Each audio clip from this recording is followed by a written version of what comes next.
Yang saya hormati Dewan Guru SDN Cibubur 1. Alhamdulillah pada kesempatan ini kita masih diberikan kesehatan sehingga kita dapat berkumpul di ruangan ini dalam rangka menyebarkan pemahaman dan penerapan pengalaman budaya positif. Shalawat dan salam semoga senantiasa tercurahkan kepada baginda kita Nabi besar Muhammad Sallallahu Alaihi Wasallam, kepada keluarganya, sahabatnya, juga kita selaku umatnya. Semoga mendapat syafaat beliau.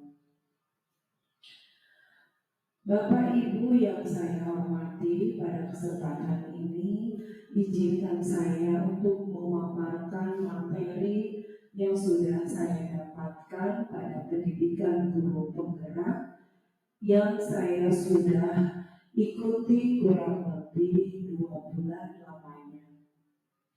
Materi ini perlu disampaikan kepada rekan sejawat, khususnya Bapak Ibu guru di SDN Cibubur 1, agar pemahaman kita sama. Jadi persepsinya disamakan agar budaya positif ini bisa diterapkan di sekolah kita, khususnya SDN Cibubur 1. Sebelum memulai acara ini, marilah kita membacakan basmalah terlebih dahulu. Bismillahirrahmanirrahim. Selanjutnya, menyanyikan lagu Indonesia Raya sebagai tanda syukur kita dan juga sebagai jiwa patriotisme kita kepada tanah air. Untuk itu, kepada hadirin mohon untuk berdiri.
Bapak Ibu yang saya hormati, kita lanjutkan materi menyebarkan pemahaman dan penerapan pengalaman budaya positif oleh saya sendiri, Siti Raisa, CGP Angkatan 9, SDN Cibubur 1, Kabupaten Pandeglang.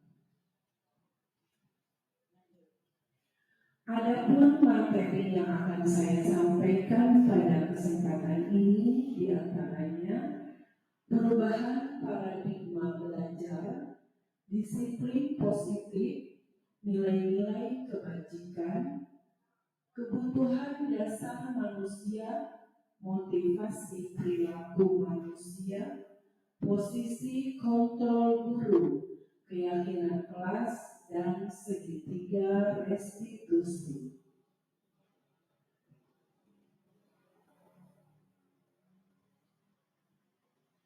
Materi pertama yaitu pembelajaran dengan paradigma baru. Pembelajaran dengan paradigma baru merupakan pembelajaran yang dirancang berdasarkan prinsip pembelajaran berdiferensiasi, sehingga para peserta didik belajar sesuai kebutuhannya berdasarkan tahap perkembangan sesuai teori psikologi modern untuk mewujudkan profil pelajar Pancasila. Bapak Ibu mungkin sudah mengenal profil pelajar Pancasila. Mari kita simak lagi. Yang pertama yaitu beriman, bertakwa kepada Tuhan Yang Maha Esa dan berakhlak mulia, berkebinekaan global, bergotong royong, mandiri, kreatif, dan bernalar kritis. Tentunya Bapak Ibu sudah mengetahui keenam profil pelajar ini, dan kita berharap bahwa karakter ini kita bisa terapkan kepada murid-murid kita di kelas.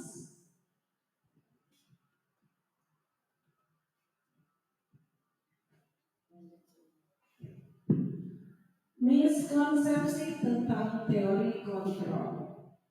Kita kadang memikirkan apa yang kita lakukan kepada siswa itu harus dituruti.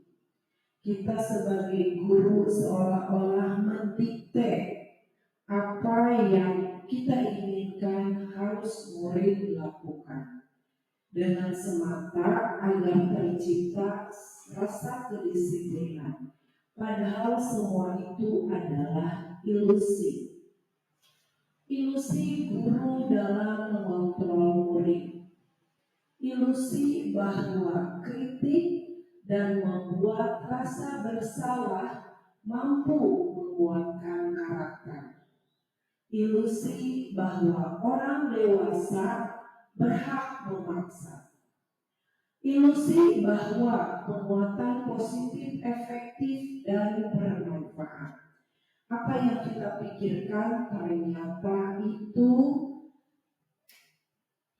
tidak di luar nalar. Artinya apa yang kita harapkan, apa yang kita tekankan pada murid, belum tentu siswa atau murid itu bisa menerimanya, sehingga kita tidak bisa memaksakan kehendak kepada murid-murid kita.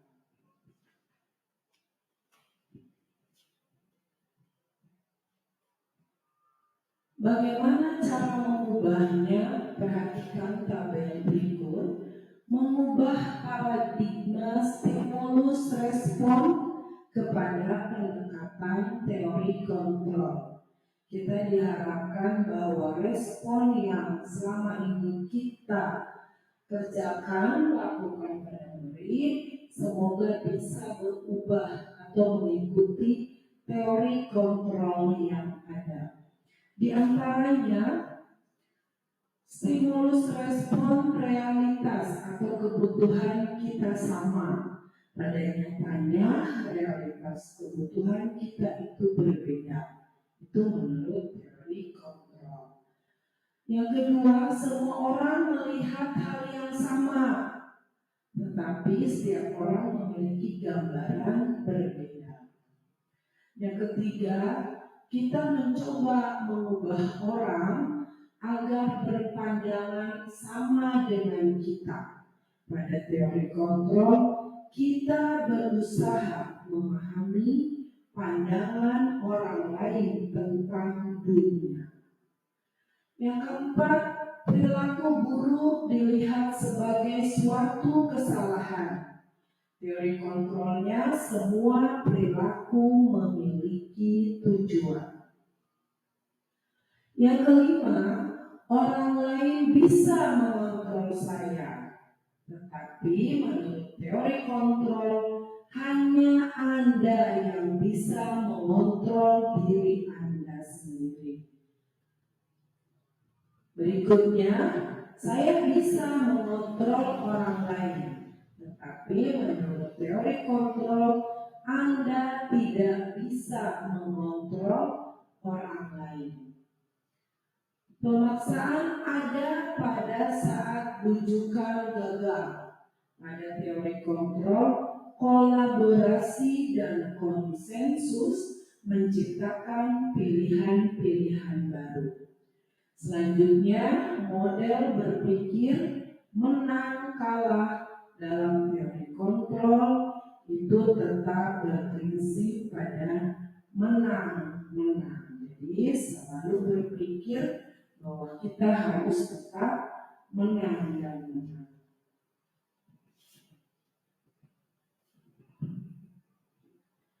Nah, materi inti dari apa yang akan saya sampaikan mengenai disiplin positif. Apa sih disiplin positif itu?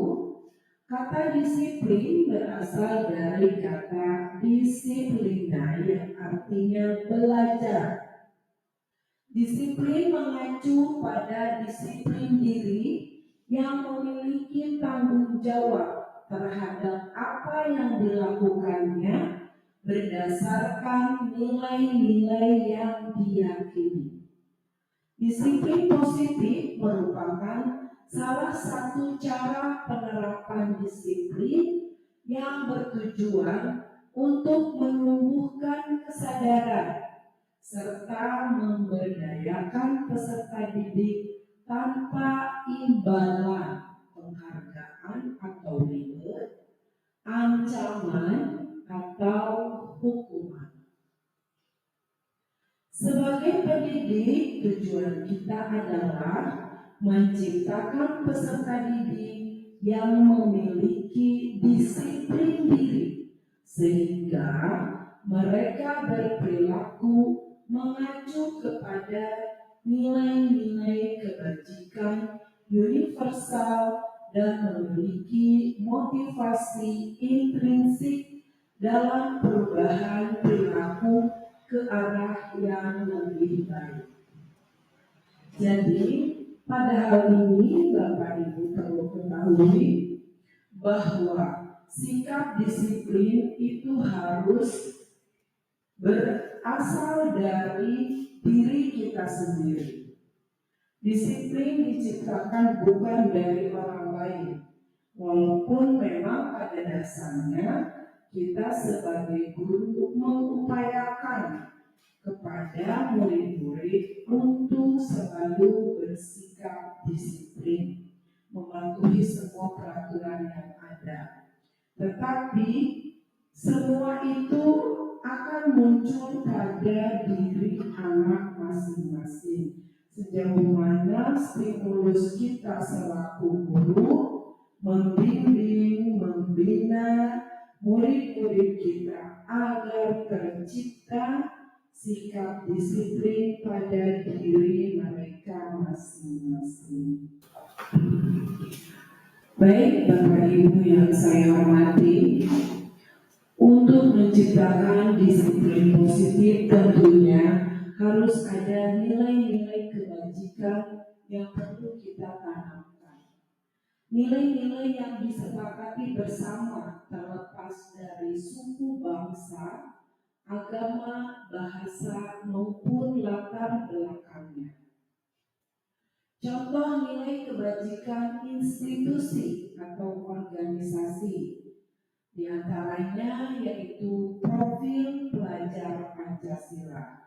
Sudah kita tadi sebutkan beberapa karakter adanya karakter yang termasuk pada profil pelajar Pancasila. Yang selanjutnya yaitu IBO Primary Years Program. Di sana ada nilai-nilai kebajikannya, yaitu toleransi, rasa hormat, integritas, mandiri, menghargai, antusias, empati, keingintahuan, kreativitas, kerjasama, percaya diri, dan komitmen. Selanjutnya ada keterampilan hidup atau life skill.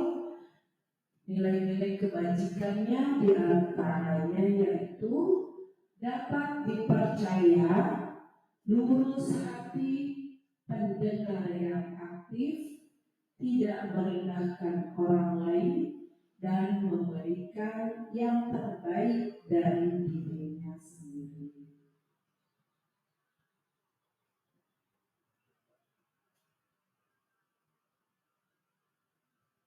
Kebutuhan dasar manusia. Manusia memiliki 5 kebutuhan dasar, di mana jika salah satu kebutuhan dasar tersebut tidak terpenuhi, akan ada dampak negatif yang terjadi. Untuk itu, harus kita ketahui apa saja kebutuhan dasar manusia tersebut. Mari kita pelajari bersama. Kebutuhan dasar manusia adalah segala sesuatu yang kita lakukan untuk mendapatkan apa yang kita inginkan. Seluruh tindakan yang kita lakukan memiliki tujuan tertentu, dan semua usaha terbaik yang kita lakukan adalah dalam rangka agar kebutuhan dasar kita terpenuhi dengan baik.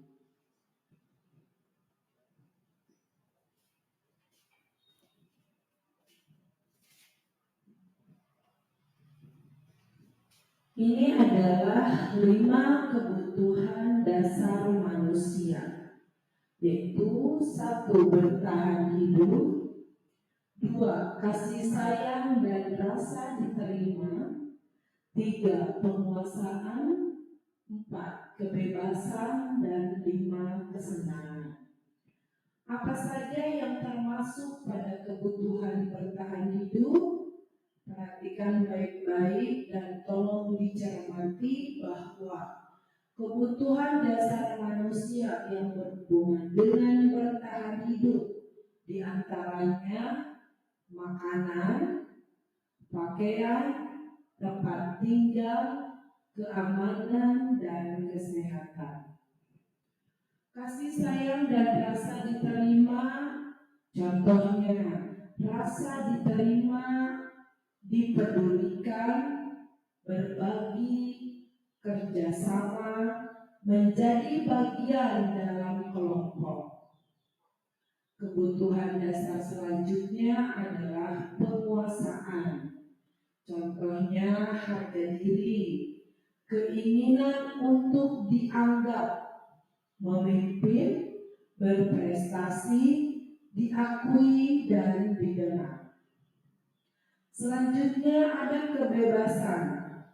Di sini contohnya adalah mandiri, memiliki pilihan, mencoba hal baru, mampu mengendalikan arah dirinya. Kebutuhan dasar manusia yang kelima yaitu kesenangan. Contohnya adalah bermain, humor, antusiasme, dan tertawa. Itulah 5 kebutuhan dasar manusia. Jika kelima kebutuhan dasar ini terpenuhi, insya Allah manusia akan merasa bahagia dan tenang dalam menjalani kehidupan ini.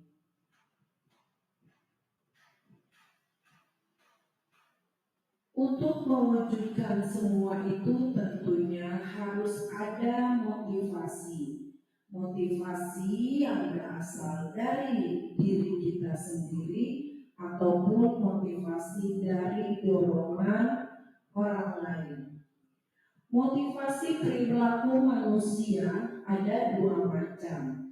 Ada motivasi ekstrinsik dan juga ada motivasi intrinsik.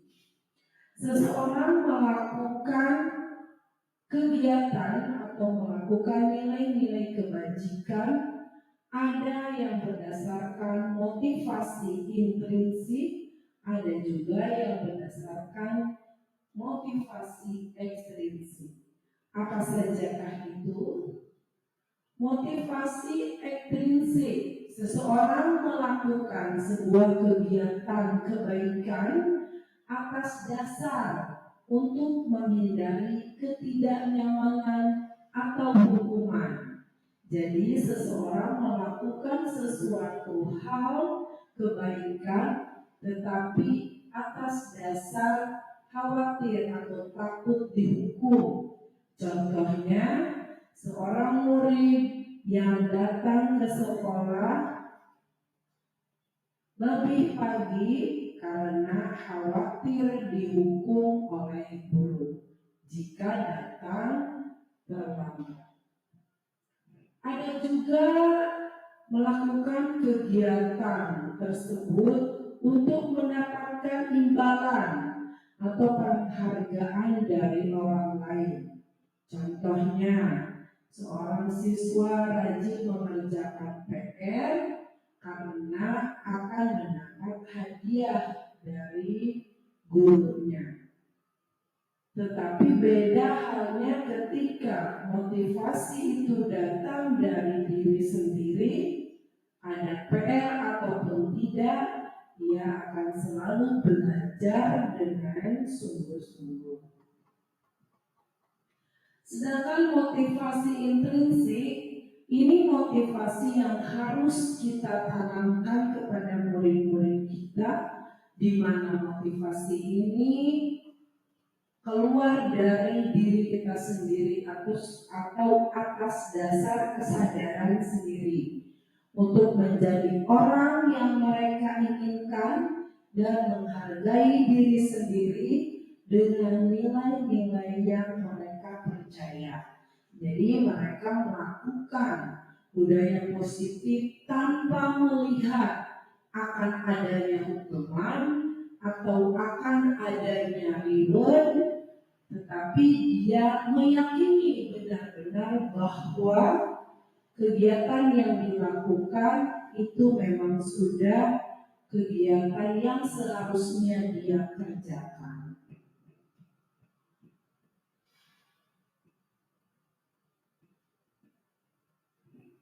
Nah, ketika seseorang berpikir untuk melakukan sebuah kegiatan, ada yang karena takut hukuman, ada yang karena sudah ada konsekuensi dari yang membuat perjanjian, atau juga adanya restitusi.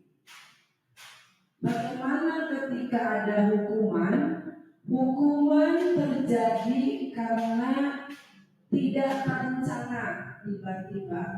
Ketika ada siswa yang berbuat kesalahan, guru tidak memikirkan lagi hal yang akan terjadi. Dia langsung memberikan hukuman dan menyatakan salah kepada siswa tersebut. Murid tidak tahu apa yang akan terjadi atau tidak dilibatkan. Bersifat satu arah, hanya guru saja yang menyatakan kamu salah tanpa adanya pembelaan dari siswa sendiri. Dan juga berupa hukuman fisik ataupun psikis. Ini adalah tipe hukuman. Nanti ada konsekuensi. Kalau konsekuensi terjadi ini terencana atau disepakati sesuai peraturan yang sudah dibuat oleh guru dan murid. Murni tetap dibuat tidak nyaman karena ada konsekuensinya. Murid merasa tidak nyaman, jadi dia merasa bahwa ada ketakutan salah ketika dia memang melakukan sebuah kesalahan. Sikap guru selalu memonitor murid, jadi perilaku murid selalu dipantau oleh guru. Selanjutnya adalah restitusi. Restitusi merupakan proses menciptakan kondisi bagi murid untuk memperbaiki kesalahan. Proses kolaborasi yang mengajarkan murid untuk mencari solusi sendiri. Nah, di antara ketiga ini, kita sebagai guru harus bisa menerapkan sikap restitusi, di mana murid diberikan kesempatan untuk memberikan alasan atau pendapat ketika siswa melakukan sebuah perbuatan yang tidak baik. Jadi sebagai guru kita tidak boleh langsung memvonis atau menyatakan kamu salah, tetapi berilah mereka kesempatan untuk mengungkapkan pendapatnya, untuk mengungkapkan alasannya mengapa mereka berbuat demikian. Baik, Bapak Ibu yang saya hormati, 5 posisi kontrol guru. Di sini ada penghukum, pembuat merasa bersalah, ada teman, ada pemantau, ada manajer. Nah, nanti Bapak Ibu akan tahu selama ini Bapak Ibu guru mengajar di kelas atau menanggapi sikap siswa itu ada di posisi mana. Apakah ada di penghukum, atau sebagai pembuat merasa bersalah, atau sebagai teman, pemantau, ataupun manajer. Nah, setelah tahu materi ini, manakah posisi kontrol guru yang tepat kita lakukan untuk menanggapi murid-murid kita di kelas?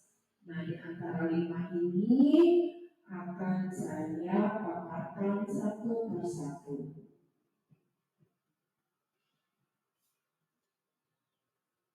Contoh penerapan 5 posisi kontrol guru.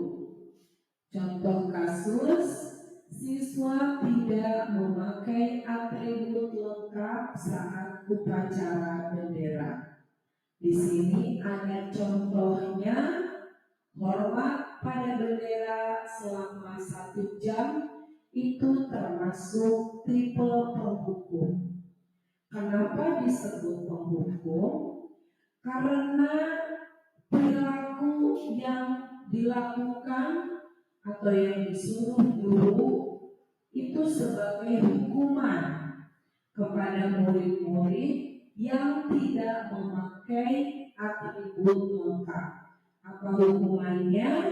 Yaitu hormat pada bendera selama 1 jam. Mungkin perilaku ini dilakukan ketika upacara telah selesai, siswa yang tidak memakai atribut tidak bubar dulu, mereka diharuskan hormat pada bendera selama 1 jam. Nah, siapakah yang pernah melakukan itu menjadi refleksi bagi kita semua.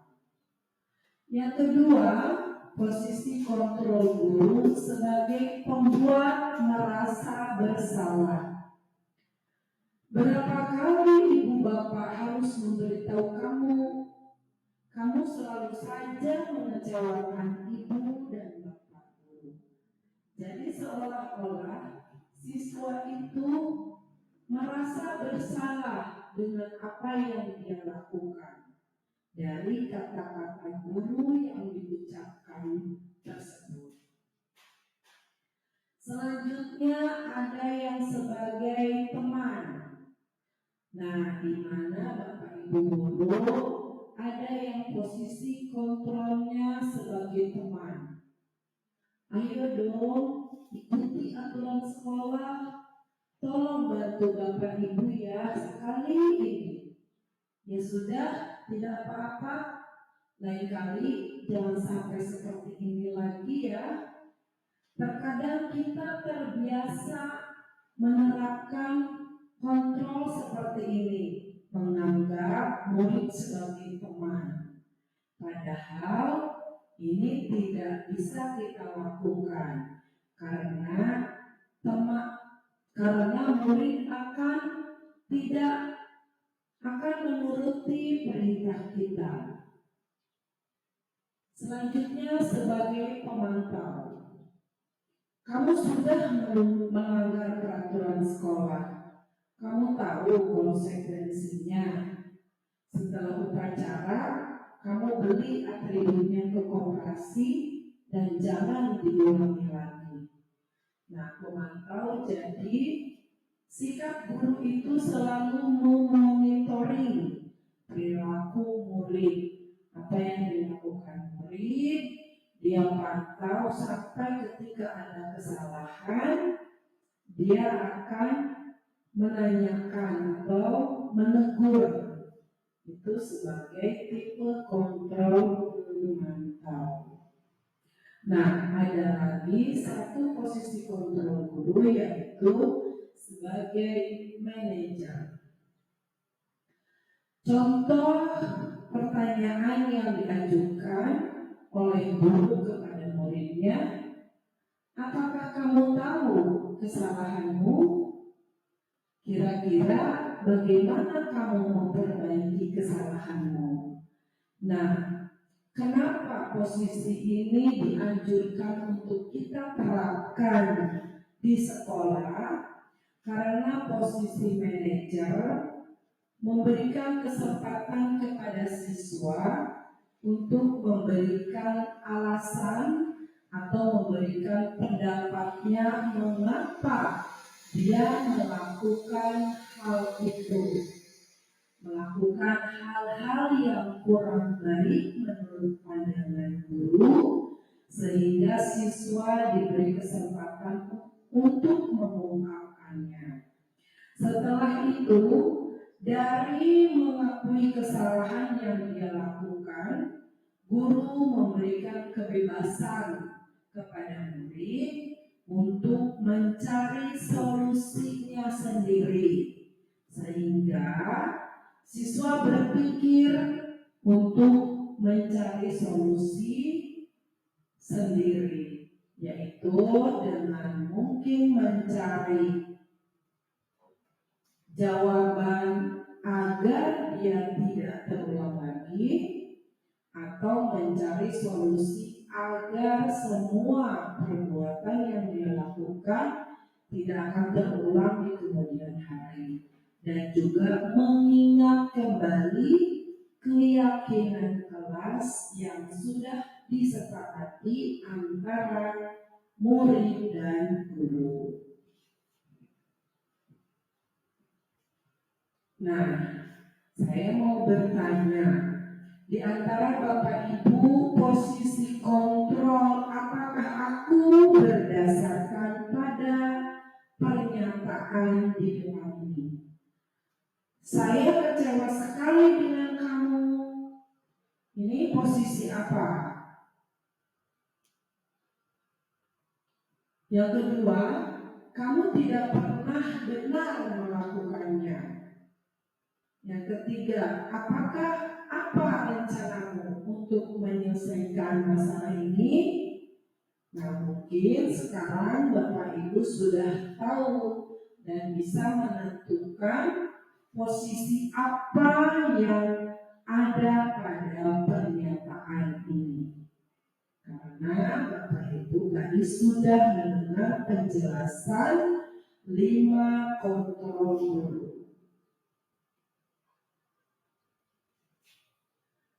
Selanjutnya, ayolah lakukan demi Bapak Ibu ya.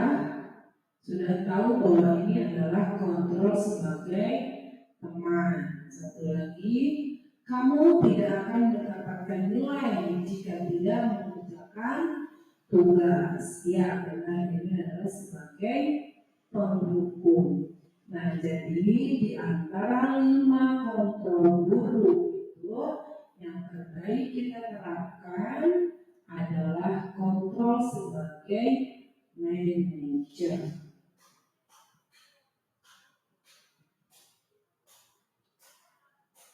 Nah, Bapak Ibu, pada hari ini kita akan berdiskusi membuat keyakinan kelas, di mana keyakinan kelas ini disusun oleh guru dan murid.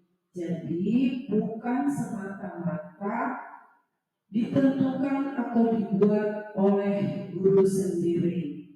Keyakinan kelas merupakan keyakinan atau persetujuan sikap atau pernyataan yang sudah dimusyawarahkan terlebih dahulu di dalam kelas Bapak Ibu, baik oleh murid, oleh orang tua murid, ataupun dengan guru. Dari keyakinan yang sudah dibuat, yang sudah disepakati, itu harus dilaksanakan dengan baik oleh murid maupun guru. Mengapa keyakinan kelas? Mengapa bukan peraturan kelas? Karena peraturan kelas biasanya dibuat ada konsekuensi atau ada hukuman jika peraturan itu tidak dipatuhi.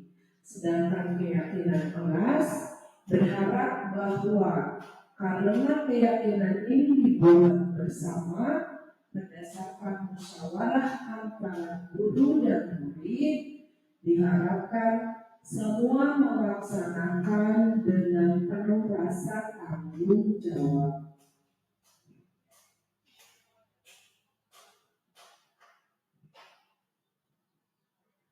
Selanjutnya, bagaimana cara pembentukan keyakinan kelas?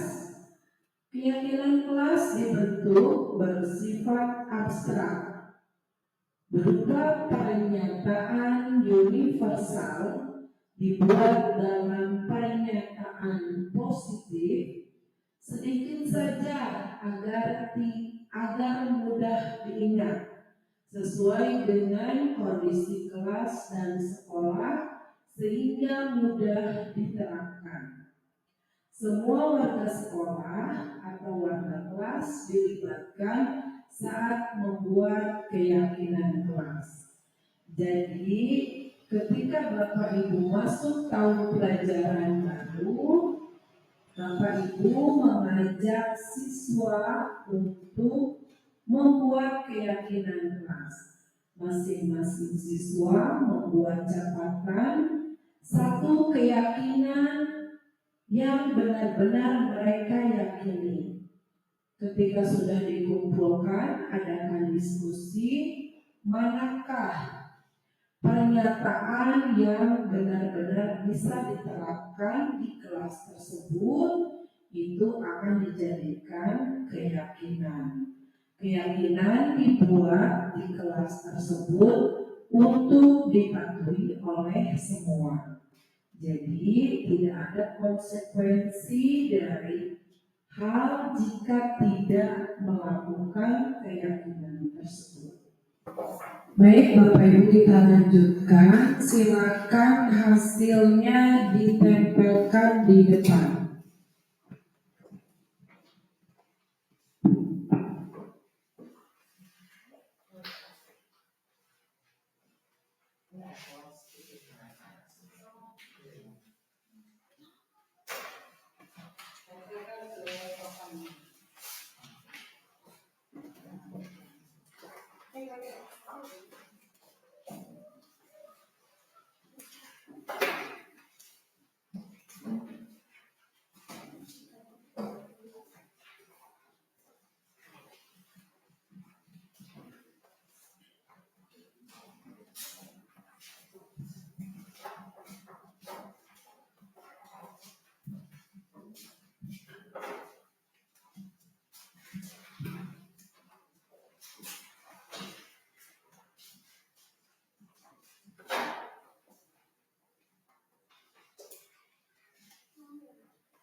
Semangat ya. Harus semangat Kamis.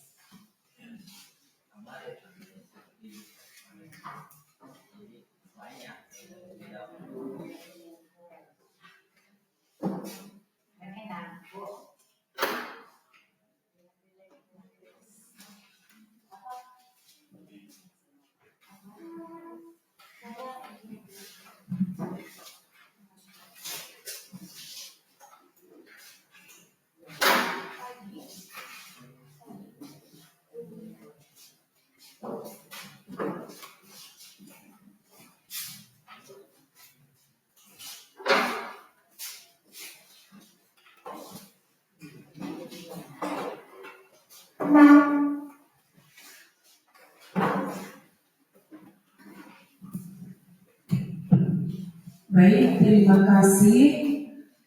Bapak Ibu sudah membuat keyakinan kelas di mana ada sudah tercatat misalnya masuk tepat waktu. Nah, ada lagi datang ke sekolah tepat waktu. Jadi ada kesamaan, kita ambil kesepakatannya bahwa datang tepat waktu juga kita ambil satu kata bahwa datang tepat waktu itu menunjukkan sikap apa ya? Disiplin. Nah, jadi keyakinan kelasnya menerapkan sikap disiplin. Nah, gitu bisa. Itu untuk satu keyakinan. Jadi disiplin itu bisa untuk datang tepat waktu, disiplin memakai pakaian sesuai jadwal hari, misalnya itu juga termasuk pada disiplin. Jadi kita sepakati bahwa keyakinan yang pertama bersikap disiplin, itu ya, atau menerapkan sikap disiplin. Selanjutnya, saling menghormati dan menyayangi juga bisa diterima. Karena kadang siswa kita masih merasa suka bermain-main atau bercanda tanpa bisa menempatkan antara mana teman misalnya dengan juga guru. Jadi harus diterapkan rasa saling menghormati dan menyayangi.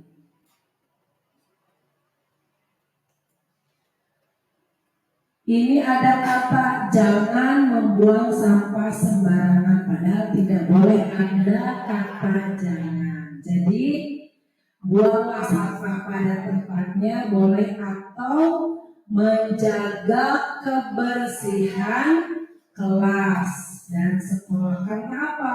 Ketika kita jaga kebersihan itu otomatis kita membersihkan juga kelas, terus membuang sampah pada tempatnya. Jadi satu keyakinan yang kita buat adalah menjaga kebersihan kelas. Jika memang itu keyakinan kelas. Jika keyakinan sekolah berarti menjaga kebersihan lingkungan sekolah. Ada lagi hidup rukun, boleh.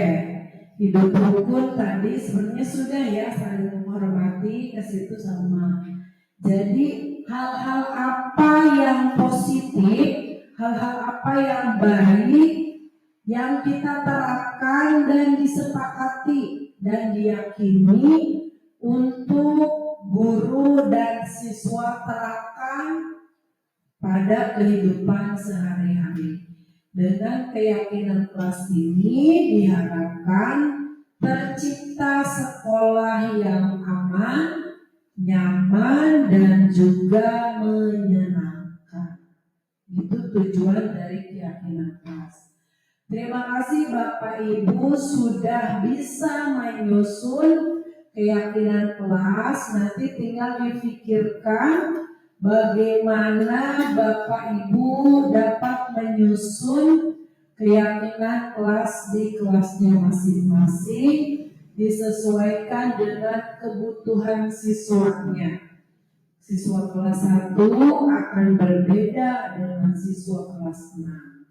Jadi nanti keyakinan yang sudah disusun itu ditempel di ruang kelas untuk semua warga kelas bisa membaca. Minimal yang ada di kelas tersebut bisa membaca dan menerapkan keyakinannya setiap hari. Baik, dilanjut.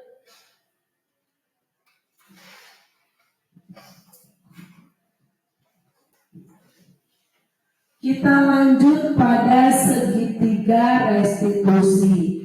Tadi apa sih segitiga restitusi? Restitusi adalah suatu proses dialog yang dijalankan oleh guru agar dapat menghasilkan murid yang mandiri dan bertanggung jawab. Bagaimana cara melakukannya? Yaitu yang pertama dengan menstabilkan identitas. Yang kedua, validasi tindakan yang salah. Dan yang ketiga, menanyakan keyakinan. Bagaimana contohnya? Misalnya menstabilkan identitas. Ketika seseorang melakukan kesalahan, kita tanya apa alasannya dan apa sih yang diinginkannya sehingga dia melakukan hal itu.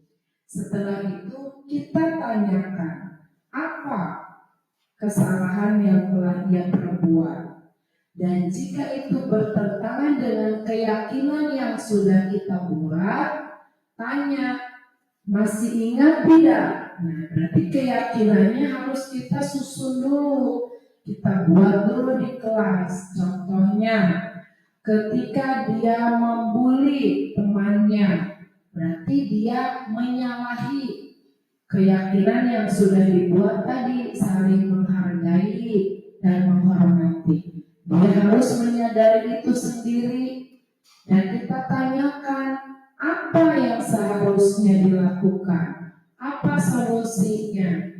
Beri dia kesempatan untuk berpikir sendiri untuk mencari solusinya. Dia akan berpikir dan menjawab, saya tidak akan mengulangi lagi Bu, atau saya akan meminta maaf kepada orang tersebut yang dilakukan oleh beliau. Jadi seperti itu contoh dari segitiga restitusi yang ada.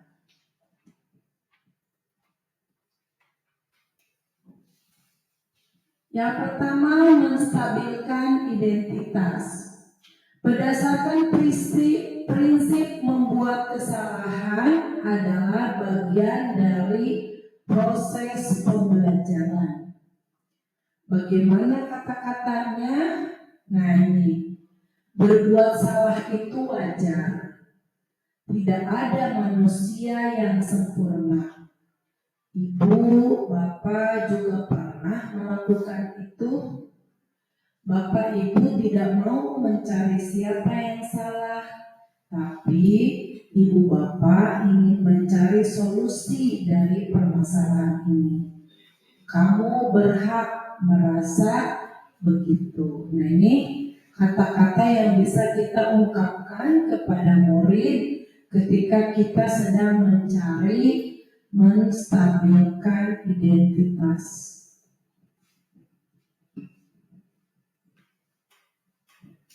Validasi tindakan yang salah. Berdasarkan prinsip setiap perilaku berupaya memenuhi suatu kebutuhan tertentu. Tadi masih ingat 5 kebutuhan dasar manusia, bahwa ketika mereka melakukan suatu kesalahan sebenarnya ada kebutuhan yang belum dia penuhi. Misalnya kata-katanya, kamu pasti punya alasan mengapa melakukan hal itu. Padahal kamu bisa melakukan hal yang lebih buruk dari ini ya. Kamu patut bangga karena telah melindungi sesuatu yang penting buatmu. Kamu melakukannya karena mempertahankan sesuatu yang penting bagimu. Jadi ketika dia melakukan kesalahan sebenarnya ada hal yang ingin dia penuhi dari kebutuhannya. Mungkin kebutuhan kasih sayang atau perhatian dari gurunya, atau karena kebutuhan yang lain.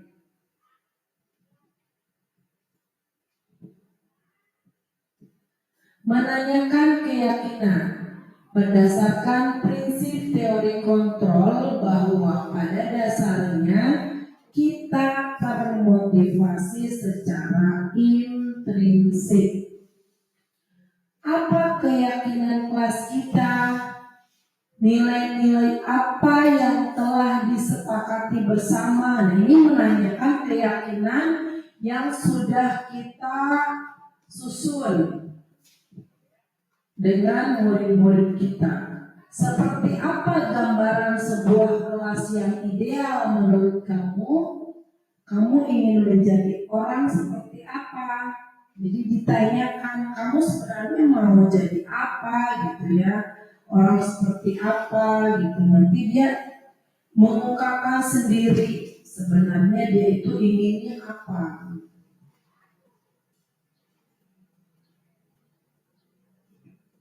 Nah, ini contoh penerapan restitusi yang sudah saya praktekkan kemarin sama tugas. Tapi sebelum ini kita ada breaking news dulu supaya tidak tegang ya oleh Bapak Ibu. Silakan Pak. Ya.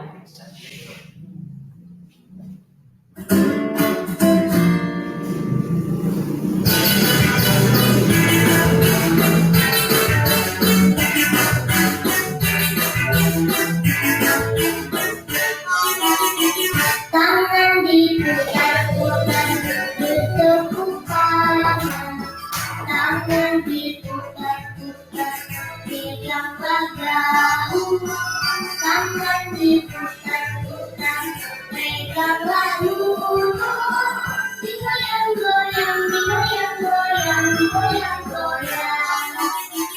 Tangan diputar-putar, bertepuk tangan. Tangan diputar-putar, pegang bahu. Tangan diputar-putar, pegang bahu. Digoyang-goyang, digoyang-goyang.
Baik Bapak Ibu, saya sudah mempraktekkan segitiga restitusi dengan posisi kontrol duduk sebagai manajer.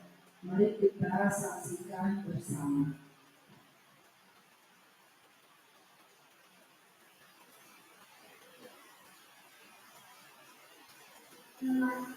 Siang Bu. Selamat siang Jaya, silakan duduk. Jangan tahu ibu kamu di sini. Jangan tahu ibu kamu di sini karena ada sesuatu yang dibutuhkan. Ibu mau bertanya, apa benar kamu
sekarang apa yang akan kita lakukan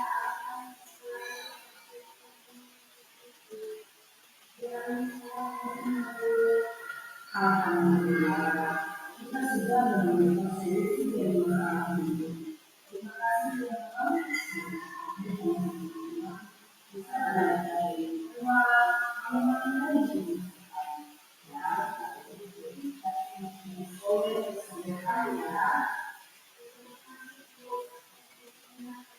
Kalau teman-teman silakan berbincang. Nanti kami jawab ya.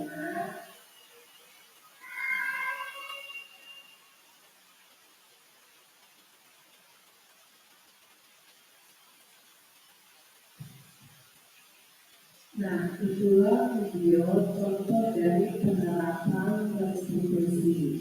Semua itu dilakukan semata-mata agar mengingat kembali keyakinan yang sudah dibuat dan menjadikan siswa sadar akan kesalahannya dan semoga tidak terulang lagi di kemudian hari. Nah, selanjutnya. Baik,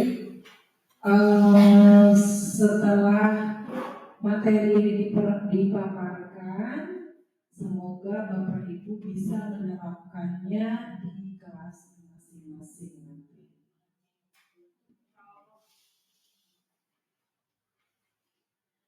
Dalam penerapan program disiplin positif, hendaknya guru memiliki standar kepribadian profesional dan sosial yang baik, di mana guru mampu merefleksi dirinya sebagai among atau manajer yang menuntun murid-muridnya menjadi insan yang mandiri, merdeka, dan bertanggung jawab.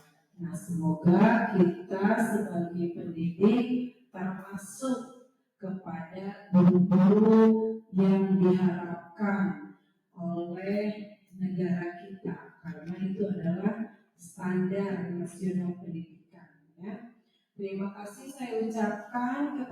Bapak Ibu yang sudah meluangkan waktunya mendengarkan diseminasi hari ini. Sebagai ungkapan, mari kita mengucapkan hamdalah. Alhamdulillahirrahmanirrahim. Terima kasih, kurang lebihnya mohon dimaafkan. Wassalamualaikum warahmatullahi wabarakatuh.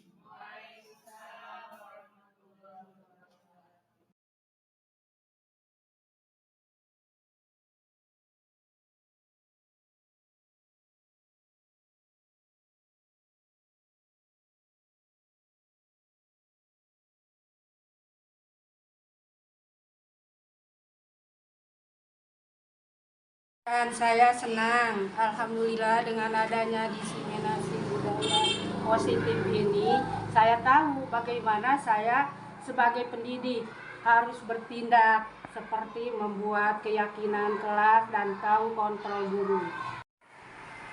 Saya sangat bersyukur karena mendapatkan banyak sekali hal-hal baru khususnya tentang budaya positif ini. Dengan membudidayakan budaya positif ini, maka psikologi kita sebagai manusia akan tumbuh dengan lebih baik.